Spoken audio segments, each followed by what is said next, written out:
David Bernstein, founder of the Jewish Institute for Liberal Values. This is the SpeechCast, a joint venture of the Jewish Institute for Liberal Values and the Speech Project of the Jewish Journal. Really pleased to have with us on this episode Barry Shrage. Barry was the longtime president and CEO of the combined Jewish Philanthropies, the Jewish Federation of Boston, a legend in the field, somebody I've had the opportunity to work with and learn from over the years. I also noticed, Barry, that you had signed the Jewish Harper's letter, and I was very intrigued by that, and it sparked the possibility of this conversation. So good to be with you, and I'm looking forward to this discussion. Important discussion right now in the Jewish world, I think. Great. So let's get right to it. Some have called this the Great Awakening. We're at a period of time when many institutions, many organizations, and Jewish life certainly hasn't been spared, where people are insisting on a worldview and a theory about race and racism, about gender and gender ideology. What has been your impression of this discussion over the last several years? So I think that we're going through a moment in time where it appears to some that these ideologies are dominant and that they will dominate the future discussion for the United States of America and within the Jewish community. The way I read the data and see what's really going on, I don't think that's the case. I really think that things will rebalance as they always do, both for young people and for older people.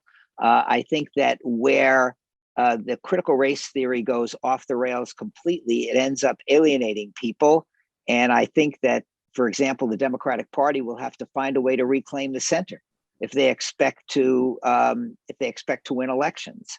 There was already a big surprise in the results of the last election, where actually Republicans did better than the Democrats ever predicted. And this wiser Democrat said, don't tell us that we've got to stand by, defund the police, because it's going to kill us.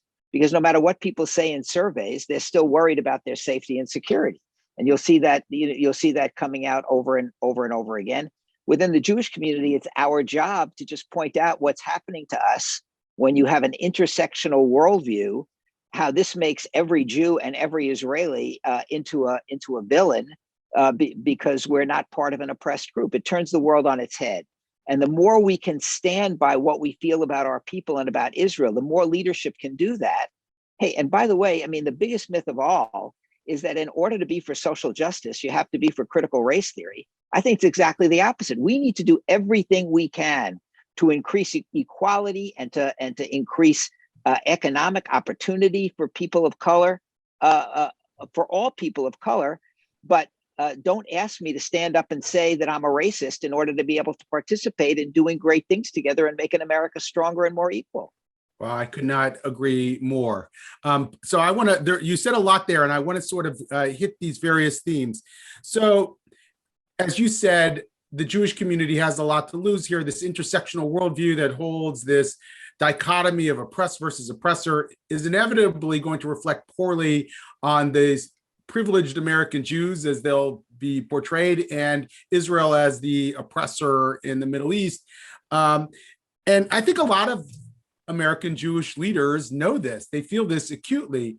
Yet when I started circulating the Jewish Harper's letter, I talked to a lot of liberally minded American Jews who couldn't agree more, but refused to sort of go on the record with it. I have a question for you. If you were still president and CEO of CJP, would you have been able to sign that letter?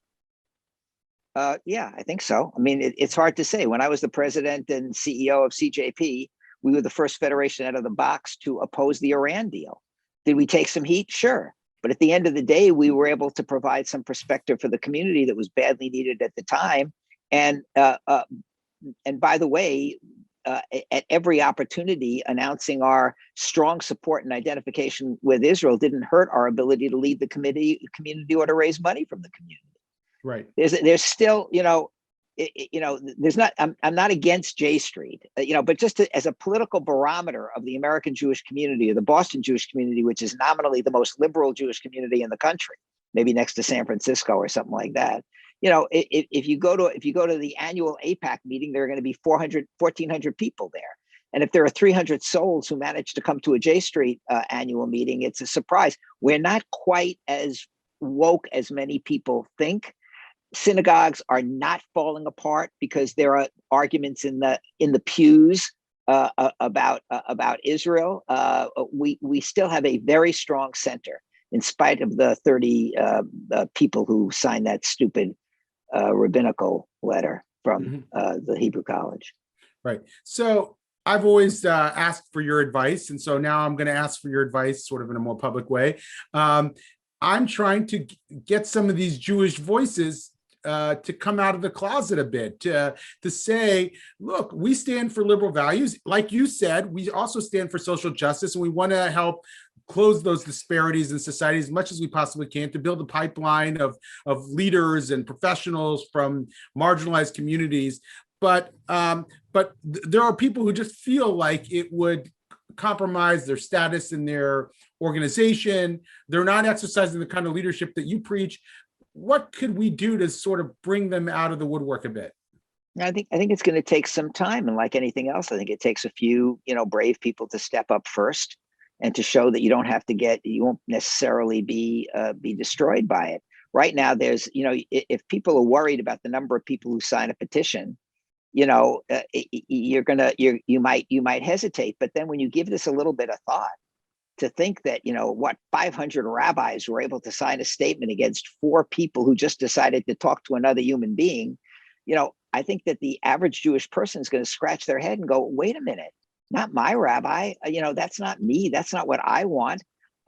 Certainly we oppose people who abuse women, or their behavior is terrible, but their ideas still need to be discussed and debated in order for us to be able to progress as a Jewish community. And certainly cancel culture needs to be opposed at every level.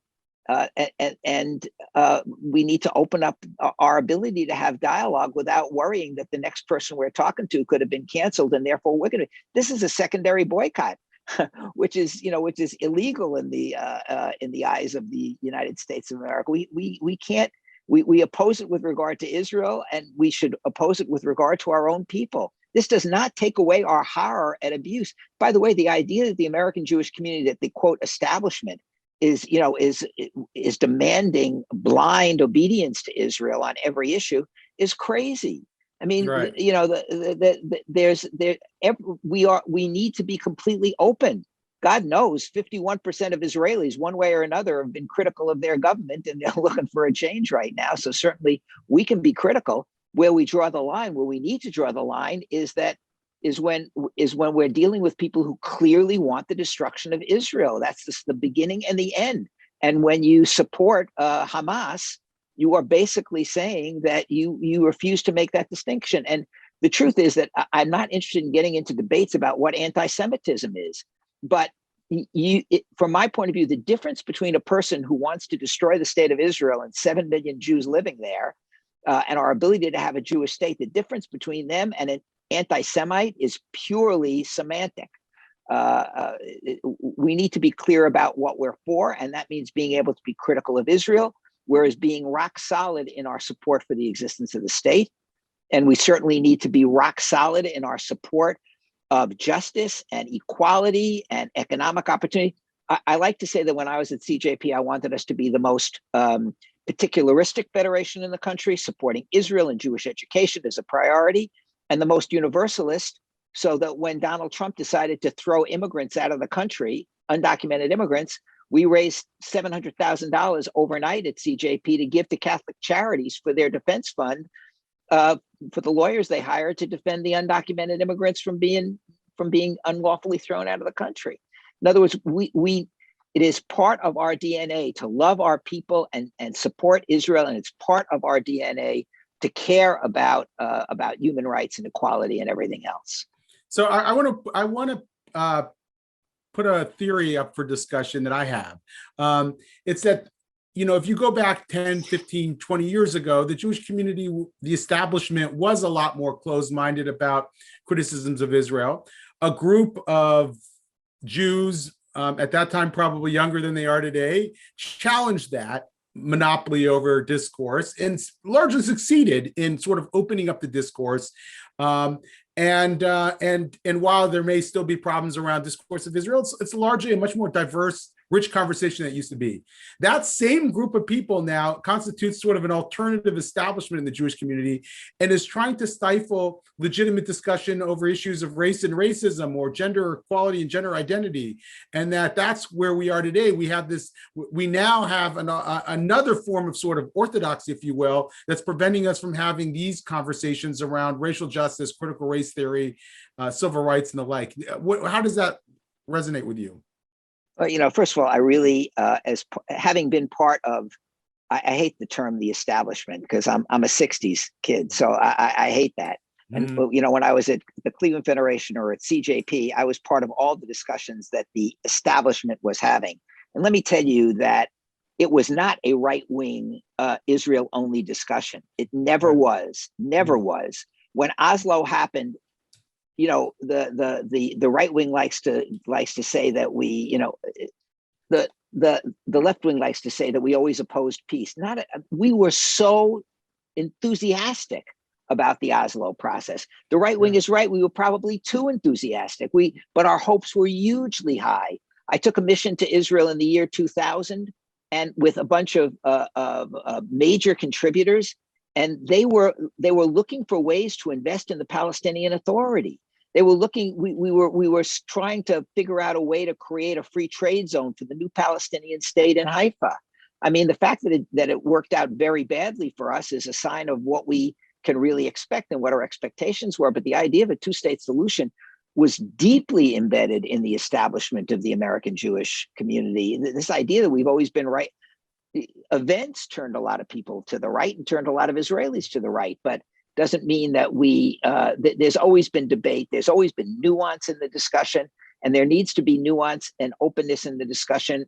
Right now, we cannot afford to take things off the table. Look, all through what marked my participation at CJP was outreach to interfaith families, deeply committed to it.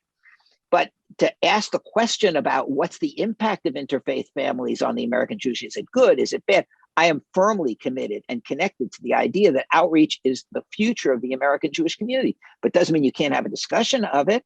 I never would have gotten involved in advising people to get married younger. I mean, no one's going to listen to me, and they're not interested in my opinion about when they should get married. But to eliminate it from the discussion about the future of the American Jewish community, later marriage, and to say it's off the table because it's sexist and it's barred and you can't even talk about it, is a certain kind of intellectual fascism that we just can't afford. Right. You don't solve problems by not talking about them. You don't address social issues. You don't actually even unite around a common agenda if you can't actually talk about and explore areas where you agree and you disagree. And this doesn't mean that you can't be in reality in terms of the policies that you take, like outreach to interfaith, like outreach to gay and lesbian. We were the first federation in the country to reach out to gay and lesbian households and make them part of our system, deeply make them part of everything that we did. None of this is, and our volunteers love the inclusion as a philosophy. So, but inclusion has to include inclusion of alternative points of view on things. Right. Yes. So I want to go back to you about politics. We chatted about this before we went on the record. You talked about how this ideology that's sort of pervading center-left circles probably helped Trump get elected in the first place and then strengthen the Republican Party.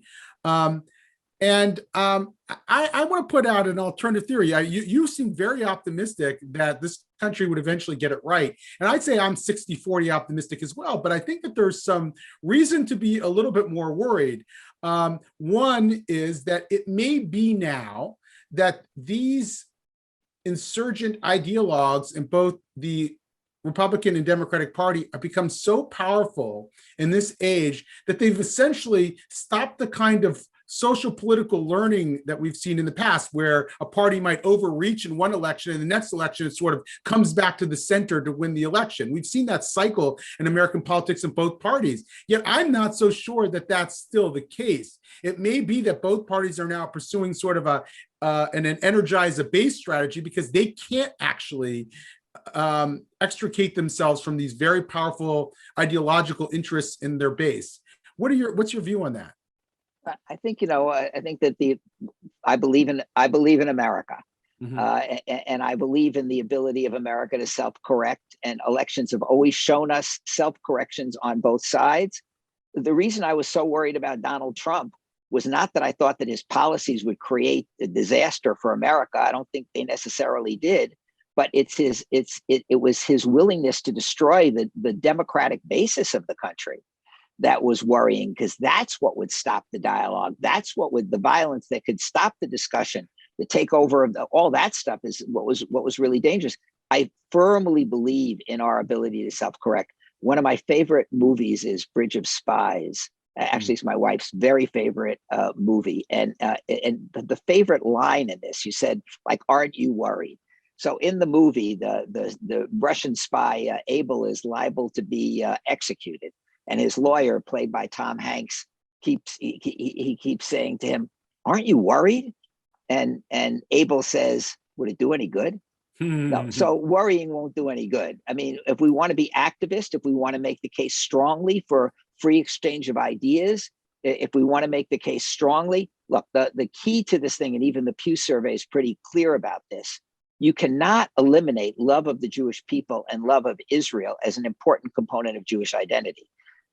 Learning alone I dedicated my life to it. It's not going to save our people necessarily. And religion is important, but what it means to be a Jew is different than just being, quote, religious. It's deeply connected to who we are. So as long as we're willing to fight for who we are, for our love of our people, out of which grows our love for humankind, if we're willing to come out and say those things clearly, as long as there are people who are willing to tell the truth by their own lights, I think that there's tremendous hope. And you can see, look, hey, right now, the people are worried about the demographics and our ability to be particularistic.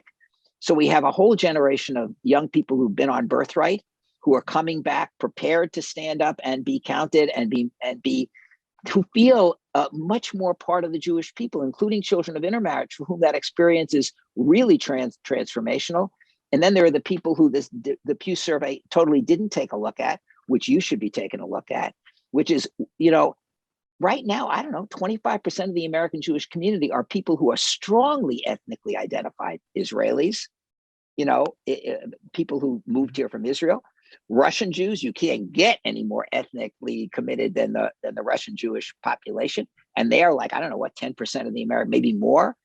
And then, I looked at the data from Florida, which has the largest proportion of young people still strongly committed to Israel. Where's that from? I'll tell you where it's from. Large numbers of Russian Jews, large numbers of Israeli Jews, and large numbers of Jews from South America, who Pew, unfortunately, may categorize as a different category, but they are strongly identified with what it means to fight against socialism, to fight for liberal values, to fight for the things that they really care about, to fight for Israel.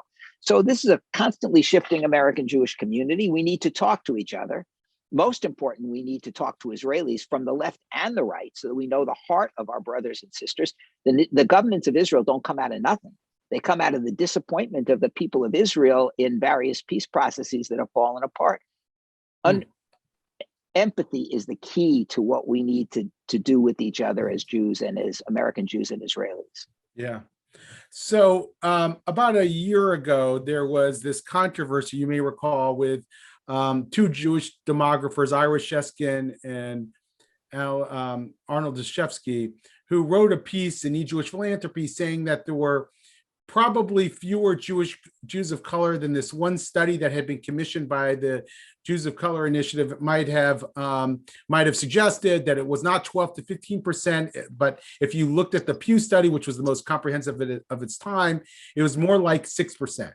they were lambasted. I think there was a petition signed by more than 2,500 people that, really publicly raking them over the coals. There were articles. A very prominent Jewish leader accused them of white intellectualism, right. I wish I were kidding, but that's what happened. And now, fast forward a year, the recent Pew survey comes out. It was the first in 7-8 years, shows that they were essentially right. It's now 8% Jews of color, which would make a lot of sense in a community that's constantly welcoming new people in, that has adoption, that has intermarriage with people with Black, Asian, Latino descent, and so forth, that we would have a more diverse community than we once did. So it's about 8% now. And yet, I was really troubled by that incident a year ago. I couldn't really speak out because I represented a multifaceted Jewish organization, but it really made me wonder whether we could have these kind of conversations. And it is very sensitive. I want to honor the participation of Jews of color and make sure that they feel deeply committed included in our community. But at the same time, I want to be able to have honest discussions about numbers and about studies, and not feel like our researchers are going to be, canceled because of it. Don't you? I mean, for people like me who are deeply dedicated to inclusion of people with disabilities, inclusion of people of color, we need every single Jew we can get, and we need to love and honor. This is the word of God Almighty to our people. It's our religious commitment to love and honor people, however they come to us, whatever crazy reason they decide to be part of this crazy people, to love and honor. Every day in our prayers, we talk about our sacred duty to honor people who've chosen to become Jews. All of those things are very clear. Why does it help us to do that by distorting what the numbers are? Who cares what the numbers are? Every single Jew is sacred. It's why the Torah sometimes bans us from doing surveys. It's like it makes us all into one big mass where every single Jew has got a particular identity and adds something special to the mix of what it means to be Jewish, whether it's 20% or 10%. But here's the problem. The level of distortion, even if you look at the current Pew survey, the big question there is, why are they counting Jews from Latin America in the same category as Jews of color? Right. Jews from Latin America are not the same as Hispanic Americans in terms of their politics, in terms of they're using categories that make no sense.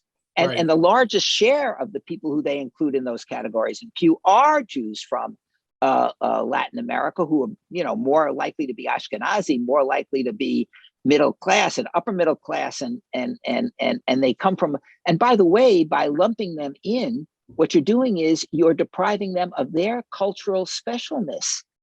Actually, Jews from Mexico City and Jews from Argentina have their own cultures, which are very very special and very interesting and very unique, and need to be honored and not erased in order to be able to bolster a kind of an ideology about Jews of color and their numbers, which shouldn't be the key issue here. The key issue should be welcoming people and engaging people in every way we can. And the more we distort, the less likely it is that we're going to come out with positive outcomes. Right. It reminds me, my mom is a Jew from Baghdad, Iraq. And, I've obviously participated in many Iraqi Jewish bar mitzvahs and ceremonies and so forth. And yet when one of my cousins married into a Syrian Jewish family, I realized how radically different they were than we were. And we were both Mizrahi Jews. I mean, it was just, they started the wedding 4 hours late. Bar mitzvah party started 4 hours late. That wasn't something that Iraqi Jews did. It was a completely different culture. And so I agree that these categories should be highly suspect to us, and that they sometimes erase very particular expressions of Jewish life that need to be celebrated and understood on their own terms. And, there are some people who sort of push back against this idea of Jews of color. It feels like it pits Jews against Jews, and it's making a claim of discrimination that may be fair under certain circumstances, but really not accurate under others. Do you have a sense of whether it's a useful creation, if it's construct? Do you have a sense of that? Well, it's useful if it helps us to reveal areas of discrimination and racism within the Jewish community. It's helpful.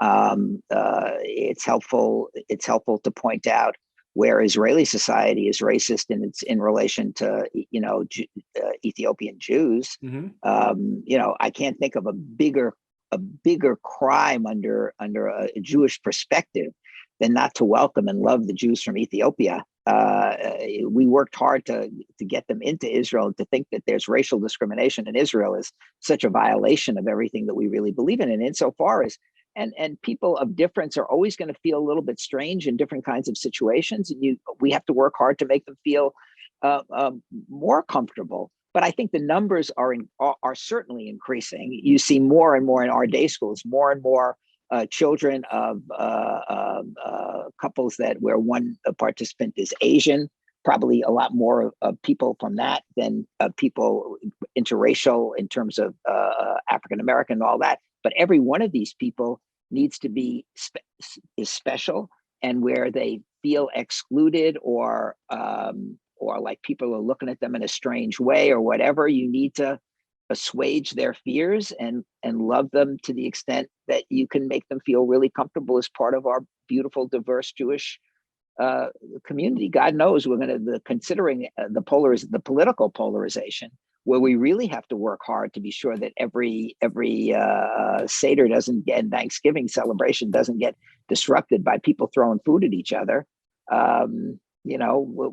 We need to be careful about our diversity and to be fanatical about our love for each other. Yes. So you're no longer the head of CJP. You're now at Brandeis Hornstein program. Is that right? Brandeis Hornstein, and also the Cohen Center for Modern Jewish Studies, which is my interest in the demographics. Okay, so that's why you know so much about the identity of American Jews. Yeah, that's what classes do you teach now?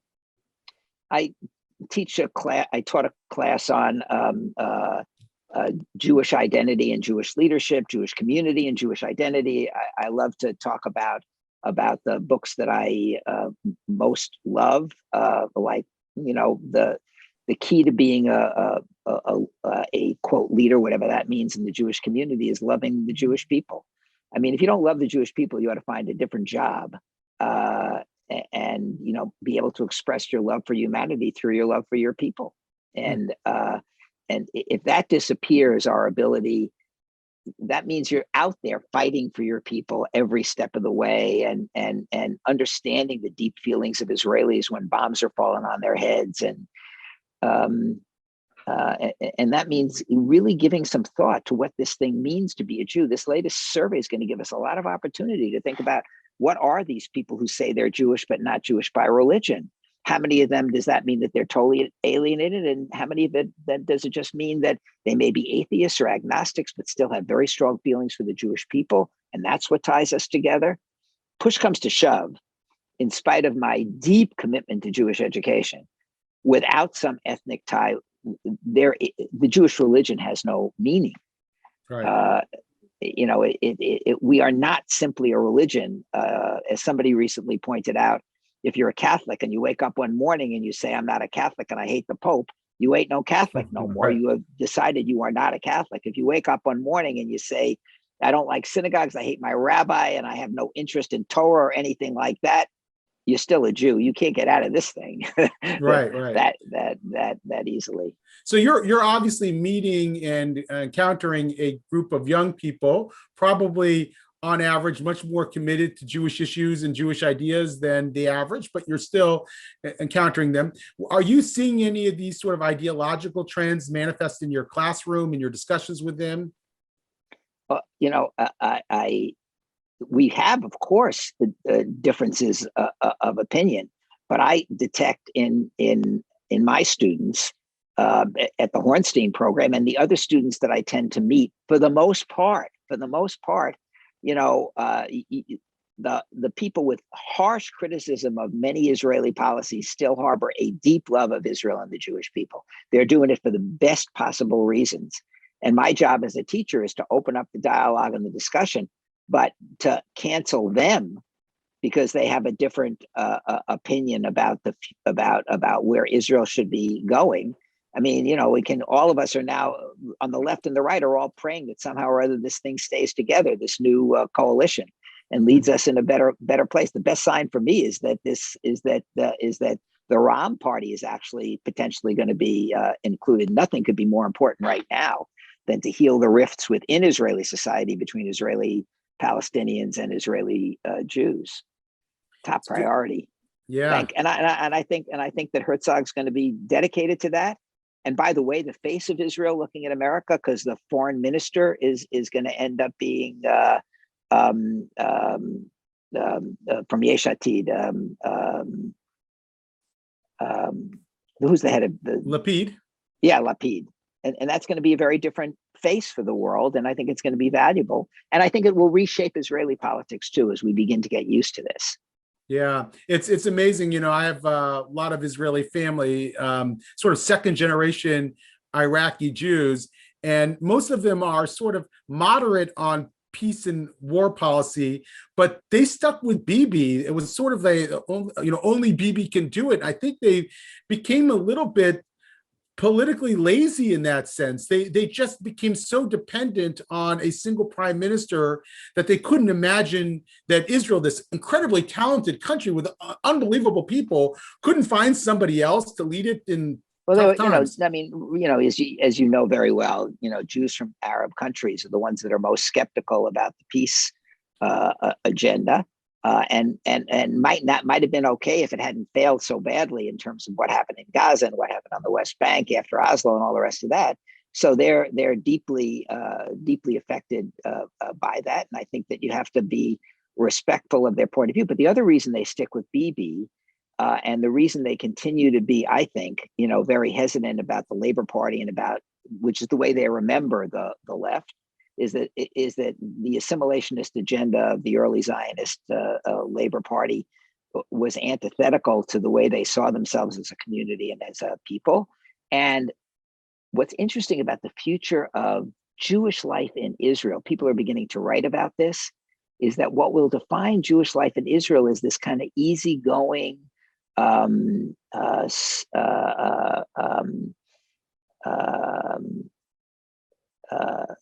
Sephardi idea, like you can, the difference is that while a really secular European Israeli might despise rabbis and be aggressively atheist and hold on one second, aggressively atheist, is that the Mizrahim are, respectful of rabbis, respectful of religion. They don't believe that they have to do everything, but they do believe that there's value in this ancient culture and in the tradition, and they're going to stick by people who, could you be less religious than Netanyahu? I mean, but he's not going to be. He's going to be seeking the advice and the support of rabbis and of religious leaders and all the rest of that. And by the way, this is something that Herzog can add to the mix, because he's a different sort of guy, and there are more and more Mizrahim who are involved in Yesh Atid and in the more moderate part of the. You'll see interesting things happening. Yeah, it's going to be interesting chapter in Israel and Israel-U.S. relations, and I think there's an opportunity for us to really strengthen those ties in this next few years as well. So it's urgent. It is urgent. Barry, it's been a real honor and pleasure to catch up with you, to get your insights onto this current ideological moment. I hope to do this again soon. Great. It was fun. Look forward to seeing you again soon. Take care. Okay, be well.